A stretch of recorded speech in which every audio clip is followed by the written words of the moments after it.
Okay, so welcome back to Infinite Variables, and today what we'll be covering is it's basically a small guide about waves का आपके पास जो concept होता है उसके बारे में. तो basically waves में there is not much to know, but if you talk about MCQs wise, तो there is a bit of something that you should know about. अच्छा, तो first of all तो ये चीज़ है कि there is like a confusion about. Give me a second. Okay. तो अब while doing waves के क्वेश्चंस आपके पास क्या क्या चीज़ें टेस्ट हो सकती हैं.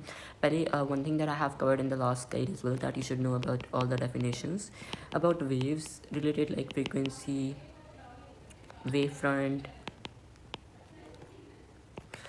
wavelength. These all stuff should be covered about you. So yeah, so these definitions something like which you should know.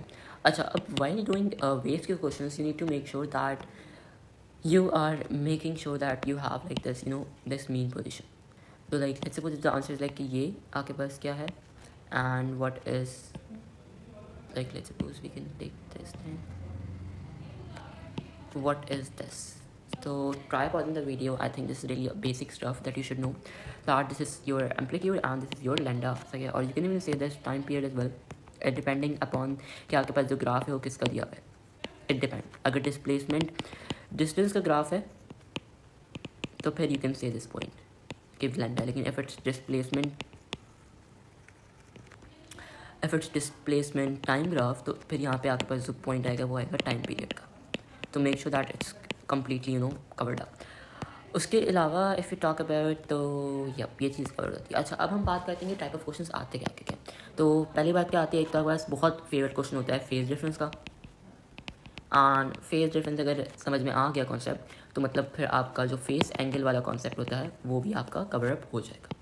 अच्छा, अब phase difference and face angle, फिर उसके बाद दूसरा कॉन्सेप्ट आता है कि वेव, मतलब यू कैन से kind of same he concept होता है. वैसे पूछता है कि उसकी डायरेक्शन क्या है, डायरेक्शन ऑफ अ पार्टिकल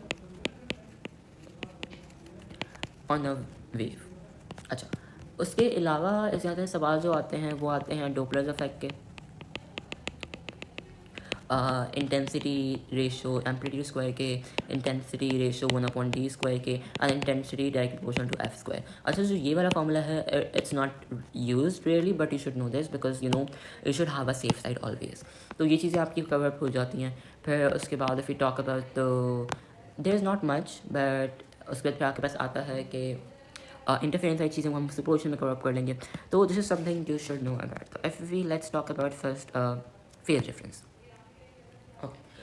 तो बेसिकली अब फेज़ डिफरेंस से अगर हम बात करें तो आपको जो ये कीवर्ड है ना उसमें से ही आपको मतलब समझना चाहिए कि बेसिकली एक पार्टिकल ने दूसरे पार्टिकल के मुताबिक कितना डिस्टेंस कवर अप किया या किस एंगल या कितना. बेसिकली आपके पास दो चीज़ें, एक फेज डिफरेंस है एंड फेज है वो. अच्छा, अब एक चीज़ दिमाग में रख लो, अगर उसने एक पूरी वेवलेंथ कवर अप की होगी तो वो 360 होगा. सही है, या तो वो 360 होगा या फिर वो 90 होगा. These both are applicable. नहीं सॉरी, 360 और 0. ऐसे ही 450 और 90 बोथ एप्लीकेबल. फिर ऐसे हम 180 and 540 both applicable. This is something you should know, and like this is something which is tested a lot कि आपको बोलता है कि यार 90 या 450 दोनों सेम चीज़ें या डिफरेंट चीज़ें. तो इनका आपको पता होना चाहिए because they are making the same thing. अगर आपने लेट्स सपोज ए वेवलेंथ पूरी कवर अप कर ली, एक वेवलेंथ कवर अप कर ली, तो ये आपके पास जो 360 हो रहा है या फिर 0 है बिकॉज बेसिकली जो अगर यहाँ पे पॉइंट क्रेस्ट के ऊपर था अब वो क्रेस्ट के ऊपर ही वापस आ रहा है. तो बेसिकली तो कोई डिस्प्लेसमेंट कवर अप की नहीं है. डिस्प्लेसमेंट का मतलब क्या होता है, that there is nothing cover up. Let's suppose ये सर्कल है, अगर ये सर्कल के ऊपर I am covering here and then यहाँ से आके मैं वापस यहीं पे आ रहा हूँ, तो यहाँ पे कोई मैंने डिस्प्लेसमेंट कवर अप की है नहीं की. यहाँ पर डिस्प्लेसमेंट क्या आ रही है, 0.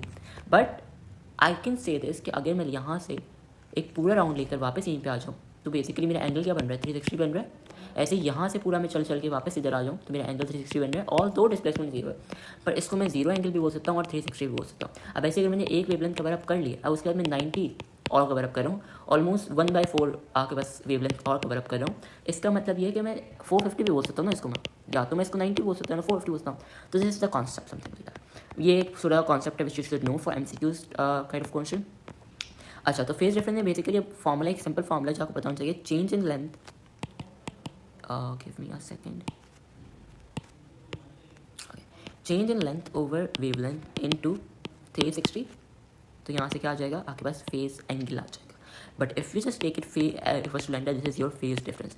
I feel like this was one of the concept which you can say struggled myself, so you should know this. Okay, तो ये फेज डिफरेंस हो गया, ये फेज एंगल हो गया.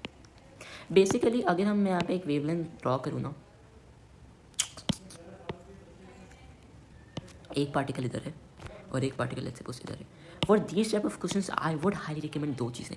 एक तो आपको जो पार्टिकल है वो है किधर, उसका पता होना चाहिए, कौन सी लेंथ के ऊपर उसको पता होना चाहिए. सेकंड, इसकी मीन पोजीशन जरूर बनाना. मीन पोजीशन इसलिए बनानी ताकि आपको पता चले फेस कितना ट्रैवल कर रहा है. सही है. तो अब लेट्स सपोज ये इधर है, यहाँ पर डिस्टेंस लेट्स सपोज आपको दिया हुआ है 0.15 और इधर आपको डिस्टेंस दिया हुआ है 0.60. सही है. तो इन दोनों में डिफरेंस क्या आ रहा है 0.45. एंड लेट्स सपोज वेवलेंथ आपकी 0.30 मीटर पे, तो 0.45 डिवाइड बाई 0.30, तो इसको आप कर लो 0.515 से 2, 0.15 3/2, ये हो जाएगा 1.5 आपका लैम्डा, या 1.5 इंटू 360 कर दो, आपके पास आंसर आ जाएगा इसका. सही है. I hope that's pretty much clear, not much complex about this thing. तो phase difference, phase angle almost same चीज़ होती है. बेसिकली एक पार्टिकल दूसरे पार्टिकल मुताबिक एक पार्टिकल कितना फेज ट्रैवल कर लिया, मतलब कितना, लेट्स सपोज मैं एक्स पॉइंट पे हूँ, मैं अब वाई पॉइंट पे चला गया, मैंने कितना डिस्टेंस कवर, मैंने कितने एंगल कवर अप कर लिया. Like you are just comparing that fact. तो आपको बस ये चीज़ पता होनी चाहिए. I am not going to go in lot depth about this because we don't have much time. Intensity ratio a square. Okay, तो इंटेंसिटी रेशो ए स्क्वायर में आपने बहुत ध्यान रखना है. यहाँ क्या करते हैं हम लोग क्या करते हैं कि इंटेंसिटी निकालनी है ना हमें I2 की, हम क्या बोलेंगे दूसरे का एम्पलीट्यूड क्या था 3 था, ये 9 आ गया. No, this is the wrong way. You can not do it like that. Okay, make sure you don't do this mistake. What are you going to do, आप I1 लोगे, आप बेसिकली ऐसे करते हैं इसको, I1 डिवाइडेड बाई A1 का square is equal to I2 over A2 का square. A1 को उधर ले जाओ, I1 over I2 is equal to A1 square over A2 square. अब मैं इसको होल स्क्वायर कर देता हूँ, इन दोनों पर रेडिकल लगाता हूँ, रेडिकल से radical cancel, I1 over I2 का आपके पास रेडिकल आ गया, तो ये A1 ओवर A2 बन गया. आपने इस फॉर्मूले को यूज़ करना है. Make sure use this formula. Same goes for intensity ratio 1 over D square. देखो सिंपल रिलेशन लाना बहुत ईजी होता है.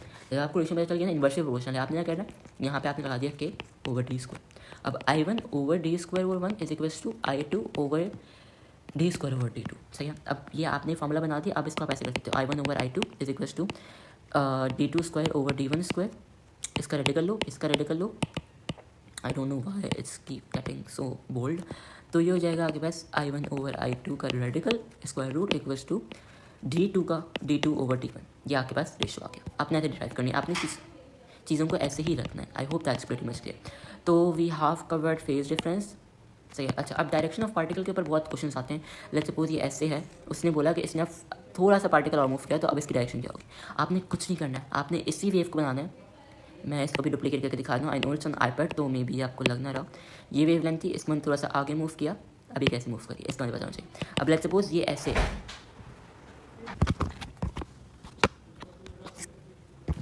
ओके. सो बेसिकली अब लेट्स सपोज ये पार्टिकल ऐसे था.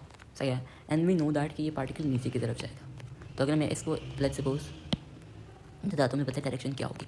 अच्छा, अब ये जो डायरेक्शन वाली चीज़ें डिपेंड करती है on the type of the wave we are covering, talking about longitudinal और ट्रांसवर्स. अब लॉन्गिट्यूडनल के लिए आपको एक बार बताना चाहिए कि ये तो एक सेस्मिक वेव भी होती है. इसमें डिफरेंट आती है, अर्थ को एक से रिलेट करती है. इसमें P और S टाइप की वेव्स होती हैं. ट्रांसवर्स के अंदर वी हैव इलेक्ट्रोमैग्नेटिक वेव्स. अच्छा, एक बार है ना कि जहाँ पे भी लाइट वेव्स की बात है, वहाँ पे आपने 3 × 10⁸ यूज़ करनी है, उसके अलावा कहीं और यूज़ नहीं करनी. One more important fact, this is the most important fact, बहुत रिपीट होता है. आई कैन टेल यू कि मे भी आ भी सकता है. Blue light, red light and green light, इन सब की आपको वेवलेंथ का एग्जैक्टली पता होना चाहिए. This most important thing. I am not sure but I hope मैंने सही बताई हूँ. 700 होती है इसकी 540 होती है, इसकी 450 होती है. तो लेट्स सपोज अगर एग्जामिनर बोलता है कि यार पहले रेड वेवलेंथ थी, रेड लाइट थी, अब मैंने आपके पास रिप्लेस कर दिया विद ब्लू वेवलेंथ. तो मैंने क्या किया, ये सोचो पहले बात, मैंने वेवलेंथ रिड्यूस की है. जब मैंने वेवलेंथ रिड्यूस की है, मतलब मैंने जो आपके पास फ्रीक्वेंसी है उसके साथ मैंने क्या किया, फ्रीक्वेंसी को मैंने इंक्रीज़ किया. तो this is the most important that you have to play.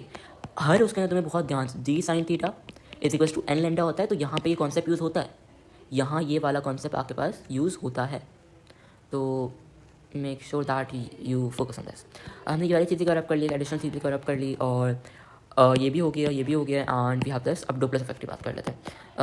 Yes, okay, let's talk about that. अच्छा, Doppler effect is one of the easiest effect, I feel like that. अगर इसकी बहुत ही अच्छी वाली कॉन्सेप्ट समझ में आ जाए एक दफ़ा, तो ट्रस्ट मी, आगे आपको A2 में एंड एंट्री टेस्ट के अंदर भी आपको कोई मसला नहीं होगा.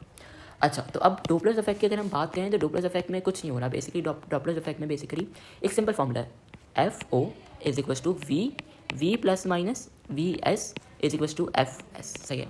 इसमें हो क्या रहा है, FO क्या है, ये आपके पास अपेरेंट फ्रीक्वेंसी है. अच्छा, I am covering at good pace ताकि चीज़ें कवर अप हुए. ये आपके पास स्पीड ऑफ साउंड है.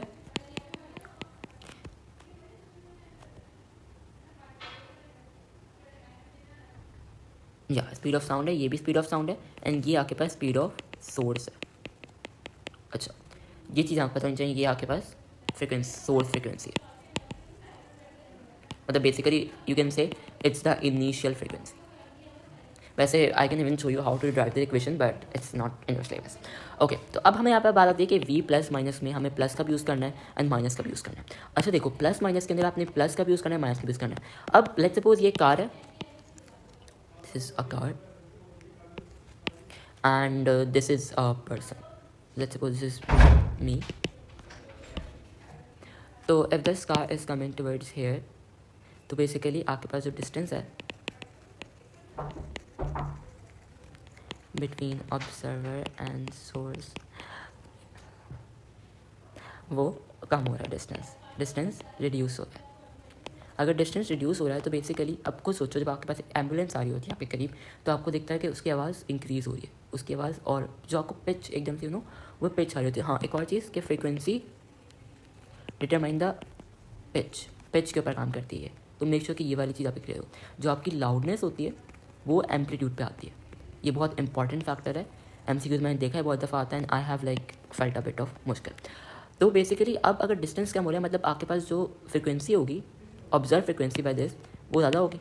अगर ऑब्जर्व फ्रीक्वेंसी ज़्यादा होगी तो if we go to the formula, FO is equal to V over V plus minus VS into FS. ये ओरिजिनल फ्रीक्वेंसी.